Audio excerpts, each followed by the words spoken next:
Meantime, in Dallas, the Cowboys and quarterback Dak Prescott were not able to reach that long-term deal after a year and a half of talk. Hey, there is no deal. It's not a deal. It's not a done deal. There is no deal whatsoever, and that's the problem here. The Cowboys and Dak Prescott have failed to get a long-term deal done.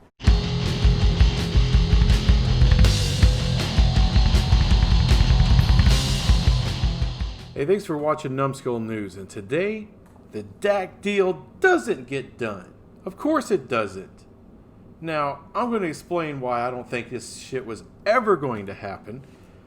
But, let's see what some of the media has to say about it, including some media here on YouTube. Went up again. This is on the Cowboys. The Cowboys have failed. This is an organizational failure by Stephen Jones, by Jerry Jones, and the Cowboys. Whichever side you're on, you should be blaming Dallas. Well, like the old saying goes, it takes two to tango. Why in the hell am I just going to blame the Cowboys? That makes absolutely no sense. They've been trying to get a deal done for over a year now. I mean, look, I like Tom Downey. I like the Cowboys report. I'm a subscriber. I watch the crap. But on this, I had completely 180. Actually, I'm kind of 180 the other way. I don't blame the Cowboys at all. And generally, I would blame them a little bit. But not on this. And you know what? Sometimes it takes a woman to make some sense out of things. This is not a disrespectful offer if you look at the numbers. And they have tried to get a deal done with them since last year. But they have maintained that they think that this is his market value. And this is, again, just shrewd business, both on the side of the agent and the players. But let's not get it twisted. Again, it's not like they're not offering him good money here either. Well, like I said, they've been trying forever to get a freaking deal done. But you have to have someone willing to sign the deal. Now, she said they offered him good money. What does that mean? As it was described to me, the offer that was last on the table and the one that remains was anywhere between $33 and $35 million a year with a guarantee that's close to about Jared Goff's, about $110 million guaranteed. So basically, they're willing to pay him right up to Russell Wilson, which, by my humble estimation, is overpaying for Dak Prescott because he's nowhere near Russell Wilson. And by the way, the media always talks about, they want to throw in the Patrick Mahomes deal now. That's a whole nother level. Marcus Spears, you'll see him on First Take. You'll see him with Greenberg on ESPN. He said it right. That deal, that Patrick Mahomes deal, Patrick Mahomes is in his own market. No one else is in that market. Just to get your foot in the door of that market, you have to be an NFL MVP, and you need to be a Super Bowl MVP, and you need to be young. So he's got it all. All right, he's a good-looking guy, articulate, the whole nine. He's a total package. He is the face of the NFL. He's also the future of the NFL. All right, Dak ain't that. I mean, he's a good-looking guy. But anyway, she's going to keep breaking it down for you as far as the money. Any idea how much is what they call guaranteed at signing? It's the real guarantee. Like Goff got 57 guaranteed at signing. Wentz got 66.4 guaranteed at signing. That's the money you can really take to the bank. Well, I don't have the offer sheet in front of me, but as it was described to me, Skip, we're talking about 85 plus. And so that's what they call a rolling guarantee these days. All right. Okay, so what Skip is asking about is this rolling guarantee. That's what you get at signing. And apparently what they're offering Dak is well more than anyone else. And just for the record, the $110 million guaranteed that they're talking about, he's going to get every dollar of that. That's why it's called a guarantee. There's this media myth out there now that, just because they say 110 million guaranteed doesn't mean it's 110 million guaranteed. Yeah, it does. According to the collective bargaining agreement, it means 110 freaking million dollars guaranteed, dumbass. They feel like, given the number, that this is fair market value. I mean, we're not talking that they've necessarily disrespected him. And see, that's some of the emotions that the media keeps trying to play on. Oh, they're disrespecting Dak. They don't want to pay him. They're offering him fair market value. I mean, isn't that what everyone's talking about with Dak Prescott? Getting fair market value? He doesn't want fair market value. When they put that tag on you, they're saying, we're not sure. They didn't put the tag on Wentz. They didn't put the tag on Goff. They didn't put the tag on my homeboy. Yeah, they didn't get tagged because they signed the freaking deal. It's simple. They signed the deal. And those two guys had 2 years left on their contract. They could have held out for more if they wanted to, just like Dak did. He could have signed a deal with a year left. He didn't. That was his choice. I mean, there was a deal there to be signed. All right, and after 3 games, the first 3 games of the 2019 season, Dak went off. Dak exploded against horrible teams, but he went off. And so what happened? From all the reports, Jerry said, "You know what? Let's go ahead and give you what you were trying to get in the first place through training camp. What we were holding back on, we're going to go ahead and give you." You know what that sounds like? That sounds kind of like how Emmitt Smith was treated, right? Sat out 2 games. Cowboys lost the 2 games. They said, "Okay, Emmitt, okay, here's your money." They were doing the same thing here, except Emmitt signed his deal. Okay? Not Dak. Not Dak and his representation. They said, no. The price done went up. Really?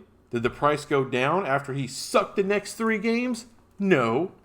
We saw how acrimonious this thing got with DeMarcus Lawrence. We saw how tense this thing got with Ezekiel Elliott. The difference was that ultimately the players bended a little bit. They picked up the phone. They were able to get a deal done. Yep. Todd France and Dak's side have not bend at all, and they've made their position known. And see, that's what I'm talking about. Everyone talks about, oh, the Cowboys paid them. Cowboys paid Zeke. Cowboys paid everybody. Yeah, the Cowboys paid Jalen Smith. You want to know why? He talked to his agent, just like those other 2 players, and said, hey, let's go ahead and get a deal done. Let's lock me up full, long term. I want to be a Cowboy long term. Even if it costs me a little bit of money up front, I know I'll make it on the back end. Why? Because I got a star on my helmet. And if I'm a star player with a star on the helmet, that means money. That's cheddar. He knows this. And guess what? They locked up Jalen Smith long term. He got paid, plus they did it in a way that was team friendly. It doesn't mean on the cheap, because they didn't go on the cheap with Jalen Smith. They didn't go on the cheap with Zeke. They didn't go on the cheap with anybody. All right? Everyone got paid. Why? Because they were willing to sign the deal. They were willing to give just a little bit, just a hair. Give some place where there's some room to work this salary cap to keep guys in line, keep guys on the field. So you're not having to start a whole team of rookies or cast-offs from other teams. You actually have good players in every position group. That's how you win championships. Son of a bitch. But don't tell Dak that. That sticking point continues to be that 4 years for Dak. Cowboys want 5 because they believe they're giving him a top of the market offer, and they want that extra year so that they can, as you guys know, front load that money and have a little room to play with it. The sticking point again is this 4 and 5 year deal, which again, the Cowboys have never done a 4-year deal with a marquee player. I had our research look at this. They have never done a 4-year deal with a marquee player. Keep in mind, okay, that agent of Dak Prescott knows. He knows Dallas doesn't do 4-year deals for marquee players. Dak is certainly a marquee player. He's a top 10 guy. He's like number 10 by default, but he is. Okay? So he's ready to get paid. But the 4 years is a total myth. It's a total myth. It's a bunch of bullshit. And the media is starting to figure it out. Thank God. Not much communication for a long time. Not like Jerry Jones, who always says deadlines make deals. Well, the truth of the matter, Sage, is that nothing has really changed in recent weeks and months. There haven't been any meaningful negotiations since April or so. So there hasn't been communication since April, which is true. They've barely talked. There has been no sit down. No one's picked up the phone. I'm talking about Dak. All right? Dak's the one that's only made like $2 million in the last 4 years. You would think he'd want some security, right? That's generally how it works. That's generally what these players want, right? They want to get locked up long term, like Jalen, like Zeke, like Amari Cooper, like so many of these guys, like DeMarcus Lawrence. Not Dak. That's not what he wants. What does he want? I'll tell you what he wants. Like I said, the media is starting to figure out what the hell this dude really wants, what his plan really is, what him and his agent's plan really is. You could take the Kirk Cousins approach, which is seemingly what Todd France and Dak Prescott are doing here. Kirk Cousins parlayed this kind of strategy into the most lucrative payday for any player in the NFL over the past 4 or 5 years. Dak Prescott is now on that trajectory. He's on that path. He's on that plan. So the whole time we've been hearing, oh, no. Dak and his representation want 4 years. They want that's all they want. They don't want 5 years. They want 4 years. That way they can come back and renegotiate after 3. That's a lie. It's a lie. He never wanted a long-term deal.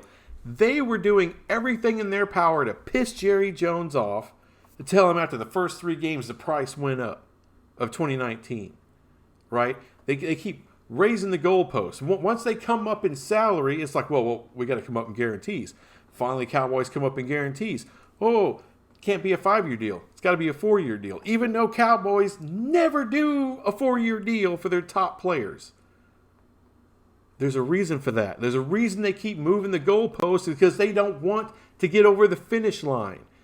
They want it, Dak and his representation, they want to do it like Kirk Cousins did. And like what was said, Kirk Cousins has made more money than any quarterback in this league in the last 5 years. Period. And by the way, not bonuses, not roster bonuses, not signing bonuses, fully guaranteed money. Fully guaranteed. For a guy who's not even a top 10 quarterback. Kirk Cousins ain't worth dog shit on your shoe. But he's gotten paid like insane. Now Dak's aware of this. And Dak knows he's better than Kirk. He's better than Cousins. All right? So the logic is, I just have to do good enough. I have to have some more numbers. All right? Dallas is loaded. Dak's going to have some numbers next year. He's going to have some yards. He's going to have touchdowns. Dak doesn't have to give a shit about wins, because he doesn't give a shit about playing in Dallas long term. He doesn't care if he's a Cowboy or not. It's all about the Benjamins. He wants that money. He doesn't care about a Lombardi trophy. He doesn't care about any of that. He doesn't care about legacy. Just give me the money. The Kirk Cousins way is the Major League Baseball way. That's why I don't like baseball. Because these players that play baseball, that are in the MLB, they suck. They suck. There's no loyalty except for the almighty dollar, and I get tired of that shit. But that's their mindset. They're not trying to sign an extension early. They're all trying to get to free agency. That way they can get the max amount of dollars. Doesn't matter who they play for. All right, it's a bonus that they play for a good team with a good roster with a chance to win. It's a bonus. They don't give a shit. I mean, why else would Alex Rodriguez ever consider back in the day to come to Texas and play for the Rangers, who sucked and sucked the whole time he was here? There's a reason for that, y'all. Because the Rangers offered $252 million, which is probably about $80 to $90 million more than anyone else offered him. That's why he came here. The money. The money. And maybe the steroids. But Dak, it's all about that money, y'all. It's all about the money. It ain't about security. It ain't about the star on the helmet. It ain't about being in Dallas. It ain't about the fans. It ain't about nothing. It ain't about the teammates. Ain't about jack shit. It's about the money. And he knows damn well he doesn't got to win to get it. He doesn't need to get to a Super Bowl to get it. He doesn't need to get to an NFC Championship to get it. Betting on himself means I just got to do good enough. It's really too bad because I like Dak. I think he's a good dude. And by the way, it's his full right to go after every last dollar that he wants to go for. But you know what? That's why I'm a Dirk Nowitzki fan. That's why he's one of my favorite athletes of all time. Because with him, it wasn't all about the money. He wanted to win in the worst possible way, even if it cost him money to take less and try to get guys in there to play with him. He was about winning. He was about the Mavericks. He was about Dallas. You know, Dak he ain't about that. And I can't blame him. He comes from Mississippi State. They didn't ever want a damn thing. He didn't know anything about excellence. He didn't know anything about being a champion. And he doesn't give a shit. He just wants to get paid. I don't begrudge him for wanting to get paid. But when that's what it's all about, that's my problem. I mean, you're supposed to want to get rich and get the trophy. Right? You want to get rich and the trophy. You can do that. You can do that. Jerry can bring it to you. But you got to want it. Dak doesn't want it. He doesn't give a shit. He only cares about that money. They already set a precedent. Tony Romo didn't go to no NFC Championship game, and they made him the highest paid quarterback. And of course, they always got to bring up Tony Romo. I said it once, I'll say it again. Tony Romo was just a better quarterback. Plus, his timing. Lucky timing, but his timing was just better. You know, look, there's a reason Jimmy Garoppolo got a big fat-ass contract off of just playing 7 games. Because that's all you got to see. 49ers were desperate. They traded a second-round pick. They got Jimmy G. They can't afford to let him get away. Jimmy G's got a shit ton of leverage all over him. He's like, you can either franchise me or you can let me go. Actually, no. They traded for him. They couldn't even franchise him. So it's either pay me, all right? It's like the movie Casino. Fuck you, pay me. It's either pay me or you let me hit the free market. You know, and just off of what you saw in 7 excellent games from Jimmy G, he got paid. It's not comparable. We got 4 years of Dak Prescott. 4 years of tape. With Tony Romo, you only had, what, a year and a half of tape? He was on the bench the rest of the time. And not to mention, Tony Romo's never had the team Dak had. 2016 was supposed to be the culmination of all those great drafts. And that was going to be Tony Romo's best shot to ever win a Super Bowl. And what happened? Body gave out. Couldn't do it. I applaud Dak for doing as well as he did. But let's not forget, that was one of the most loaded Dallas Cowboy teams in the history of the Dallas Cowboys. It really freaking was. That's the only reason you got as far as you did with a 4th rounder. Albeit a better than average 4th rounder. But one thing I want you to keep in mind with Shannon, right? He just talked about how Dallas made Tony Romo the top paid quarterback in the league the first year when he got paid, when he got his big contract. Keep that in mind. Keep in mind Tony Romo was an undrafted free agent. Now, look at this other shit he says later on. The problem that I have, Jane, is that you keep mentioning every time a 4th round pick, and that's how the Cowboys view him. If Dak Prescott was a 1st round pick, we would not even have this discussion. Well, then how in the hell did Tony Romo get paid? He wasn't even drafted. How did he get paid? You're full of shit. That's sometimes where these talking heads drive me nuts because they don't know what the hell they're talking about. And it's an impossible standard. I try to compare everybody. I want everyone to be like Dirk, and not everyone's built that way. Those guys are so rare. All right, like San Antonio with Tim Duncan. It's so rare to find a guy that talented, that great, and just loves his team, and it's not all about the money. It's so hard to find those guys. It's hard to find the Tom Brady's who's willing to sign a deal that will allow a team flexibility and not try to grab all the money for themselves. It's a hard thing to do. It's a hard thing to find. I thought maybe we found it in Dak Prescott. We didn't. And A 5-year deal paying you around $35 million a year with $85 million as soon as you sign, with $110 million guaranteed overall. If that ain't good enough, kiss my ass. And I'm pretty sure that's what Jerry said. Anyway, thanks for watching this video. I'll be back with some other crap later. Bye.